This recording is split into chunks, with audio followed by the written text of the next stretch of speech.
Le repos, nous avons tous tellement besoin de repos.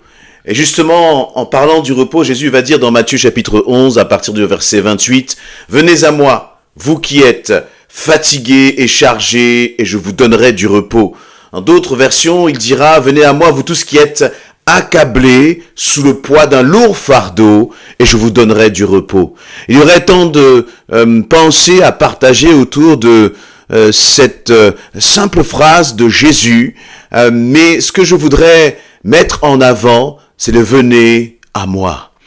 Vous savez, parfois lorsque nous sommes désemparés, lorsque nous nous trouvons dans des situations difficiles, lorsque nous nous sentons débordés, nous pouvons avoir tendance à chercher du secours dans l'homme. Tu peux peut-être te réfugier dans un homme, essayer de trouver justement le bonheur dans un homme. Tu peux essayer de trouver le bonheur dans une femme. Tu peux essayer de trouver le bonheur dans ton travail. Tu peux essayer de trouver le bonheur dans ton pasteur, en te confiant à lui, en passant ton temps à te confier à lui. Mais vous voyez, la réalité, c'est que celui dont nous avons besoin, c'est Jésus-Christ. Lorsque finalement tu vas voir un frère ou une sœur en Christ, lorsque tu vas voir ton pasteur, ce n'est pas pour t'accrocher à lui, c'est pour que lui, t'amène à Jésus-Christ. Et parfois, c'est vrai que c'est tellement difficile, on est tellement découragé, qu'on a besoin qu'un frère, une sœur, un ami nous emmène vers Christ, comme nous porte vers Jésus-Christ. Mais la destination finale, le rendez-vous final, ça doit toujours être Jésus-Christ. Parce que sinon, on peut s'attacher à l'homme. Et l'homme est comment dire, il a ses vulnérabilités, il a ses limites, il n'est pas toujours disponible, mais Jésus est toujours disponible. Vous voyez, lorsque Jésus est en train de parler finalement, lorsqu'il dit cela à la foule, lorsqu'il leur dit « Venez à moi, vous qui êtes fatigués et chargés, et je vous donnerai du repos », eh bien, ses 12 disciples sont là, ils sont autour de lui. Il ne va pas dire « Allez voir l'un de mes disciples, allez vous tourner vers l'un d'eux ou venez me voir ». Non, il dit « Venez à moi ». Et donc, je crois que à ce moment-là, si jamais quelqu'un était malheureux, désemparé, qu'il allait vers Pierre, Pierre aurait parlé à cette personne de Jésus. Et c'est toujours lui qui doit être le centre, tout doit être ramené à Jésus-Christ. On est dans une époque, on est dans un temps où on glorifie l'homme, on élève l'homme sur un piédestal, et non seulement on aime cela, mais on leur donne beaucoup de titres, beaucoup de, de fonctions. Voyez, c'est pasteur un tel, prophète un tel, etc. Et dans notre bouche, parfois, c'est comme des titres que l'on accorde. Mais la réalité, c'est que le seul qui a le titre et qui peut être appelé roi des rois, seigneur des seigneurs, il s'appelle Jésus-Christ. Parce que nous tous, en tant que serviteurs de Dieu, nous ne sommes que des serviteurs. Serviteurs, pas des hommes, pas serviteurs de nos propres intérêts, mais serviteurs de Dieu, serviteurs de Jésus-Christ. Nous ne sommes que des passerelles qui amènent les gens à Christ finalement.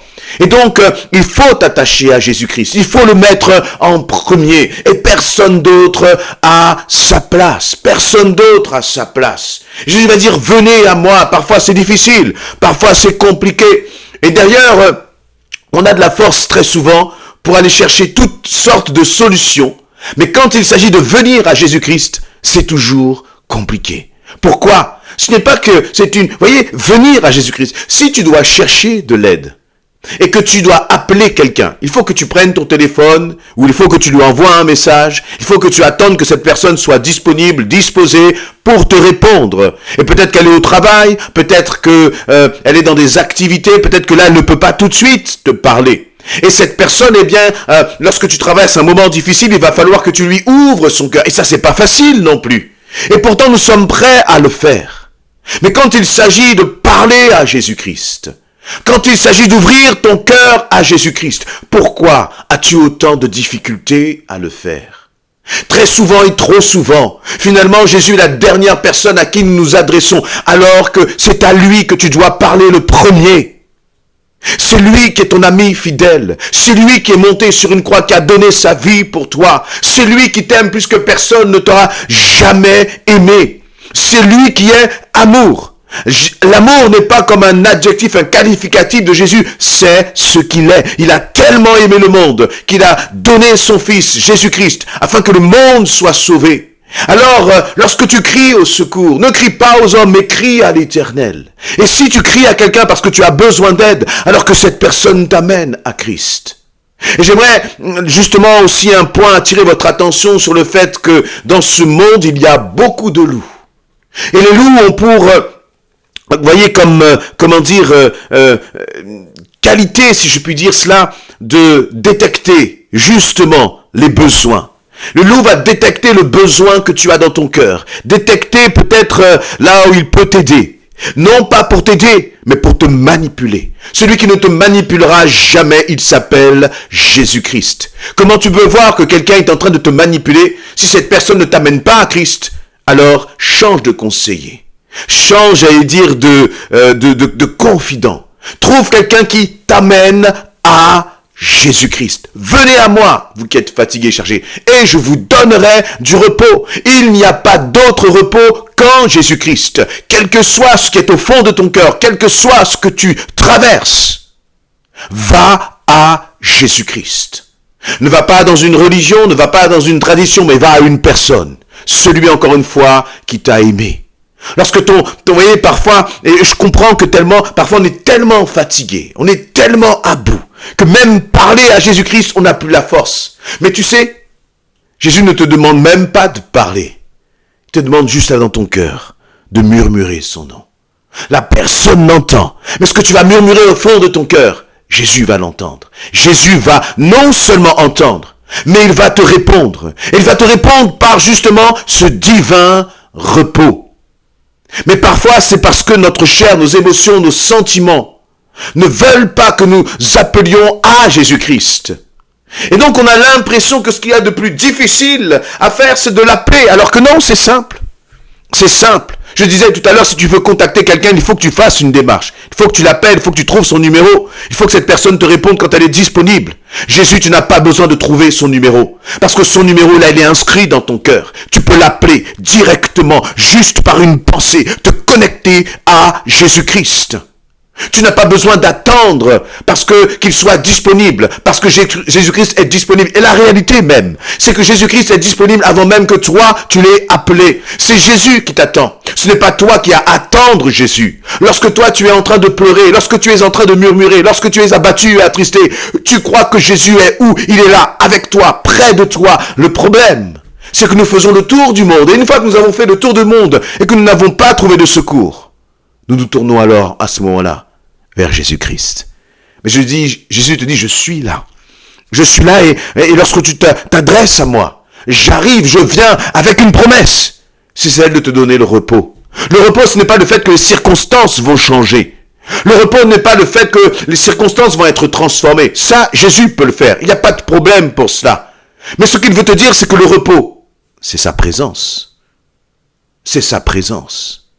On pourra te jeter en prison. On pourra te maltraiter. On pourra te cracher dessus, te rejeter, te trahir. On pourra t'accuser à tort. Mais l'essentiel, c'est que tu puisses connecter avec Jésus-Christ. L'essentiel, c'est que tu puisses finalement, soigner ton intimité, ta relation avec lui. Parce tu as besoin de comprendre que c'est là la source de ton repos. La source de ton repos n'est pas une circonstance. La source de ton repos n'est pas une réponse. La source de ton repos n'est pas une guérison. La source de ton repos, c'est une personne. Et cette personne, elle s'appelle Jésus-Christ. Alors qu'attends-tu? Là où tu es, va à lui. Réfugie-toi en lui. Confie-toi en lui. Abandonne-toi en Jésus. Et si à travers ça tu ne trouves pas le repos, eh bien, c'est que Jésus n'existe pas, mais Jésus est vivant. Jésus est réel. Et Jésus a dit, même parce qu'il savait que tu passerais par des moments difficiles, viens à moi, je t'attends dans ta souffrance, quelle que soit la hauteur, la profondeur de ta douleur, viens à moi, te dit Jésus. Et moi, Jésus, je te donnerai le repos. Tu en as besoin. Tu as besoin de ce repos. Arrête toutes ces pensées-là, sombres, toutes ces pensées noires, toutes ces pensées ténébreuses, toutes ces pensées mensongères. Dis stop maintenant à cela. et commence à proclamer Matthieu chapitre 11 verset 28. Commence à le déclarer sur ta vie. Commence à déclarer: Jésus, je viens à toi parce que c'est en toi que je vais trouver du repos. Crois encore que le repos est possible pour toi. Crois encore que l'apaisement, que l'encouragement, que la restauration est encore possible pour toi. Pourquoi? Parce que Jésus est vivant. Et tant que Jésus sera vivant, il y aura toujours pour toi une solution. Il y aura toujours pour toi une source de repos. Cesse donc de douter. Cesse donc d'écouter ces pensées qui te disent le contraire. La vérité, c'est ce que la Bible dit. Et ce qui est en dehors de la Bible, c'est un mensonge. Mais ce que Dieu dit, c'est ce qui est une réalité. Et cette réalité, Jésus, finalement, il veut la manifester pour toi. Alors là où tu es, quel que soit ce que tu traverses, expérimente le repos de Jésus-Christ. Amen.